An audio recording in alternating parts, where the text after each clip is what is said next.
जय श्री राम। मैं वसंत रावल आज ही मैं आपको बताने आया हूं, जो भी व्यक्ति का जन्म आश्लेषा नक्षत्र के अंदर होता है, ऐसे व्यक्तियों को कौन सा व्यापार करना चाहिए, कौन से प्रोफेशन में जाना चाहिए, कौन से कार्य क्षेत्र में जाने से उनकी बहुत ही कम समय के अंदर उन्नति, प्रगति, विकास होता है और वो व्यक्ति धनवान बनता है। तो आइए सबसे पहले जानते हैं आश्लेषा नक्षत्र के स्वामी के बारे में। आश्लेषा नक्षत्र का स्वामी ग्रह बुध ग्रह देवता है। आश्लेषा नक्षत्र कर्क राशि में आता है और कर्क राशि का स्वामी ग्रह चंद्र है, अर्थात आश्लेषा नक्षत्र के ऊपर चंद्र और बुध ये दोनों ग्रहों का बहुत ज्यादा प्रभाव देखने को मिलता है। अभी हम आते हैं दूसरे स्टेप में। जो भी व्यक्ति की हम कुंडली देखते हैं उसके अंदर हमें देखना होता है कि चंद्र या बुध ये दोनों ग्रहों में से कौन सा ग्रह स्वग्रही है, मित्र क्षेत्री है, उच्च का है, राजयोग निर्माण करता है, वही ग्रह का व्यापार करने से लाभ होगा। मान लो कि उसकी कुंडली के अंदर बुध ग्रह देवता स्वगृही हो, मित्र क्षेत्री हो, उच्च का हो, कोई राजयोग बनाता हो, बुध ग्रह दिग्बली हो, बुध आदित्य योग बनता हो, भद्र योग बनता हो, तो हम कहेंगे कि वो व्यक्ति को बुध से लगते व्यापार करने चाहिए। ठीक उसके विपरीत कोई व्यक्ति की कुंडली के अंदर चंद्र स्वगृही हो, मित्र क्षेत्री हो, उच्च का हो, गज केसरी योग बनाता हो, अनफा सुनफा दुर्धरा योग बनाता हो और चंद्र उसकी कुंडली में दिग्बली हो, तो हम कहेंगे कि चंद्र से लगता व्यापार करना चाहिए। तो ये दोनों ग्रहों में से जो भी ग्रह शुभ स्थिति में बलवान होकर बैठा होगा उसी ग्रह का व्यापार करना चाहिए।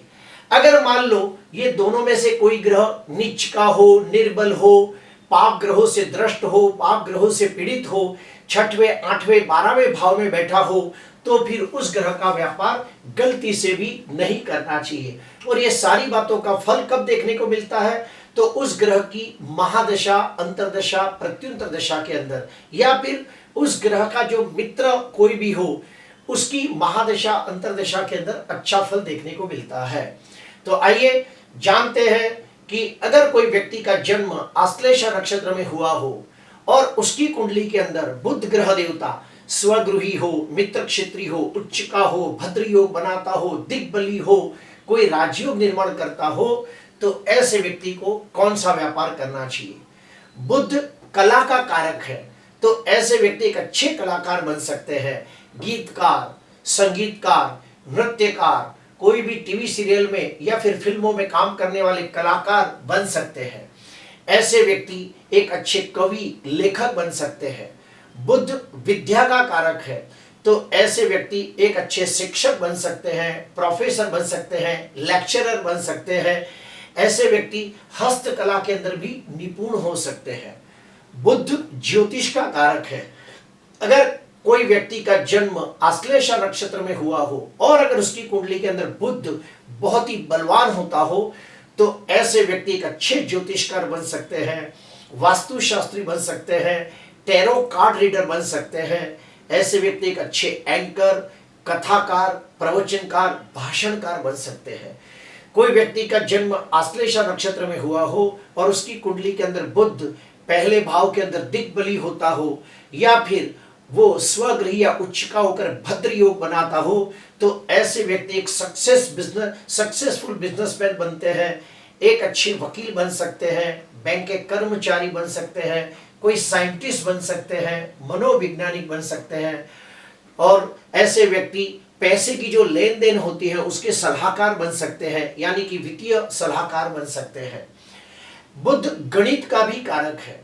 जो भी व्यक्ति का जन्म आश्लेषा नक्षत्र में हुआ हो और उसकी कुंडली के अंदर बुध शुभ स्थिति में बलवान होता हो, तो ऐसे व्यक्ति गणितज्ञ बन सकते हैं, अकाउंटेंट बन सकते हैं, मूर्ति बनाने वाले मूर्ति कलाकार बन सकते हैं, पेंटर बन सकते हैं। ऐसे व्यक्ति ट्यूशन ले तो भी उन्हें लाभ होता है, कोचिंग क्लासेस खोले तो भी लाभ होता है, और पढ़ाई लिखाई से लगती जो भी चीजें हैं जिसे हम स्टेशनरी की दुकान कहते हैं, तो वो धंधा करे तो भी उन्हें बहुत लाभ होता है। बुध अपनी इंद्रियों का कारक है, यानी कि अपने आंख, कान, नाक, गला, तो ऐसे व्यक्ति ईएनटी स्पेशलिस्ट बन सकते हैं। बुध चमड़ी का भी कारक है, तो ऐसे व्यक्ति स्किन स्पेशलिस्ट बन सकते हैं। बुध इंजीनियरिंग का भी कारक है, तो ऐसे व्यक्ति सॉफ्टवेयर इंजीनियर बन सकते हैं। कोई भी बड़ा इंजीनियर बन सकता है। प्रिय दर्शकों, अभी हम और एक स्टेप अंदर जाएंगे। कोई व्यक्ति का जन्म आश्लेषा नक्षत्र में हुआ हो और उसकी कुंडली के अंदर चंद्र स्वगृही, मित्र क्षेत्री, उच्चका होकर, बलवान होकर बैठा हो, अगर चंद्र गुरु के साथ युति, प्रतियुति या दृष्टि योग बनाकर गज केसरी योग बनाता हो, चंद्र चौथे भाव के अंदर दिग्बली होता हो, चंद्र पहले या सातवें भाव में अति विशिष्ट योग कारक ग्रह बनता हो, तो ऐसे व्यक्ति को चंद्र से लगते व्यापार करने चाहिए। चंद्र के व्यापार कौन कौन से हैं तो सुनिए। दूध, पानी, ice cream, cold drink, juice centre, समुद्र से निकलने वाली चीजें जैसे कि मछली, शंख, मोती, रत्न। उसके बाद चंद्र रेशमी वस्त्र का कारक भी है, परफ्यूम का कारक भी है, तो ऐसे व्यक्ति कोई भी रेशमी वस्त्र का धंधा करे, इत्र, परफ्यूम, डिओड्रेंट जैसी चीजों का व्यापार करे तो भी लाभ होता है। चंद्र चांदी को दर्शाता है, तो ऐसे व्यक्ति चांदी के गहने की दुकान खोले तो भी लाभ होता है। चीनी मिट्टी के बर्तन बेचे, ऐसे कोई भी क्रॉकरी का बिजनेस करे तो भी लाभ होता है। चंद्र यात्रा का कारक है, तो ऐसे व्यक्ति टूर ट्रैवल्स का बिजनेस करे तो भी उन्हें बहुत लाभ होता है। चंद्र सेवा करने वाला ग्रह है, तो ऐसे व्यक्ति नर्स बन सकते हैं, वार्ड बॉय बन सकते हैं, डॉक्टर बन सकते हैं। चंद्र कला का भी कारक है, तो ऐसे व्यक्ति गीतकार, संगीतकार, नृत्यकार, वाजिंत्र वादक भी बन सकते हैं। फल सब्जी का धंधा करे तो भी लाभ होता है। जिसका भी जन्म आश्लेषा नक्षत्र में हुआ हो और चंद्र उसकी कुंडली के अंदर बलवान होकर बैठा हो, तो ऐसे व्यक्ति बीमा पॉलिसी, कापूस की खेती, ऐसे व्यक्ति चित्रकार बन सकते हैं, पेंटर बन सकते हैं। उसके बाद इंटीरियर डेकोरेटर का काम कर सकते हैं। चंद्र स्त्री को दर्शाता है, तो ऐसे व्यक्ति कोई भी स्त्री तज्ञ बन सकते हैं। चंद्र पानी को दर्शाता है, तो नाव, क्रूज, शिपिंग, ये सब बिजनेस के अंदर भी उन्हें बड़ा लाभ होता है। जिसका भी जन्म आश्लेषा नक्षत्र में हुआ हो और चंद्र कुंडली के अंदर शुभ स्थिति में बलवान हो, तो ऐसे व्यक्ति गन्ने के जूस की दुकान खोले, फलों का जूस बेचे, या फिर साइकोलॉजिस्ट भी बन सकते हैं। समुद्र से निकलने वाली चीजें ये भी काम कर सकते हैं। प्रिय दर्शकों, लेकिन याद रहे कि जो भी व्यक्ति का जन्म आश्लेषा नक्षत्र में हुआ हो, उसकी कुंडली के अंदर अगर चंद्र बलवान हो, स्वगृही हो, मित्र क्षेत्री हो, उच्चका हो और चंद्र की महादशा चल रही हो, या भी चंद्र के मित्र ग्रह की महादशा चल रही हो, तो ही चंद्र से लगते व्यापार करें। उसी प्रकार जिसका भी जन्म आश्लेषा नक्षत्र में हुआ हो और उसकी कुंडली के अंदर बुध स्वगृही हो, मित्र क्षेत्री हो, उच्चका हो, भद्र योग बनाता हो, सूर्य बुध साथ में होकर बुध आदित्य योग बनाता हो, बुध दिग्बली होता हो, तो ही बुध से लगते व्यापार करें। और ये सारी बातों का फल कब मिलता है? जब भी इन ग्रहों की महादशा, अंतरदशा, प्रत्युंतर दशा आती है, तब इसका फल देखने को मिलता है।